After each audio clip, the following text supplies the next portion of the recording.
BR. Ambedkar ജന്മദിനാഘോഷം നടത്തി. കരുനാഗപ്പള്ളി മഹാദേവ ദേശായി ഗ്രന്ഥശാലയുടെയും പ്രബുദ്ധം കൂട്ടായ്മയുടെ സംയുക്താഭിമുഖ്യത്തിലാണ് അംബേദ്കർ ജയന്തി ആഘോഷം സംഘടിപ്പിച്ചത്. കരുനാഗപ്പള്ളി മഹാദേവ ദേശായി ഗ്രന്ഥശാലയുടെയും പ്രബുദ്ധം കൂട്ടായ്മയുടെയും സംയുക്താഭിമുഖ്യത്തിലാണ് ഭരണഘടനാ ശില്പി ഡോക്ടർ ബി.ആർ. അംബേദ്കറുടെ ജന്മദിനാഘോഷം സംഘടിപ്പിച്ചത്.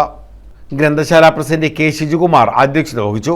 പഠനങ്ങൾ നടത്തി അറിവുകൾ നേടി ആധുനികരെന്ന് സ്വയം അഭിമാനിക്കുന്ന നാം ഇങ്ങനെയൊക്കെയാണെങ്കിലും ജാതിയുടെ പേരിൽ അപമാനിക്കപ്പെട്ട് മരണപ്പെട്ട ഒരു കുഞ്ഞിൻ്റെ ചിതയിൽ ചവിട്ടിയാണ് നമ്മൾ ഇന്നും നിൽക്കുന്നത്.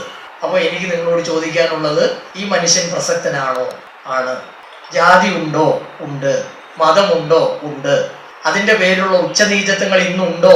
ഉണ്ട്. അപ്പോഴാണ് ബി.ആർ. അംബേദ്കർ എന്ന മനുഷ്യൻ അദ്ദേഹത്തിൻ്റെ ആശയങ്ങൾ പ്രസക്തി നേടുന്നത്.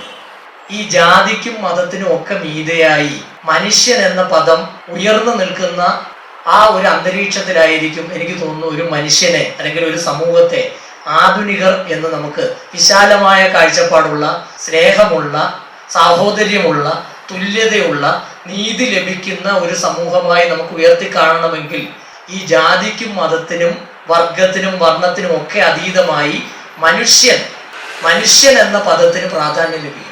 തദ്ദേശ സ്വയംഭരണ വകുപ്പ് അസിസ്റ്റന്റ് ഡയറക്ടർ എ. ഫൈസൽ മുഖ്യ പ്രഭാഷണം നടത്തി. ഗ്രന്ഥശാല സെക്രട്ടറി പി. ജി. സുനിൽകുമാർ സ്വാഗതം പറഞ്ഞു. News bureau, Karunagappally.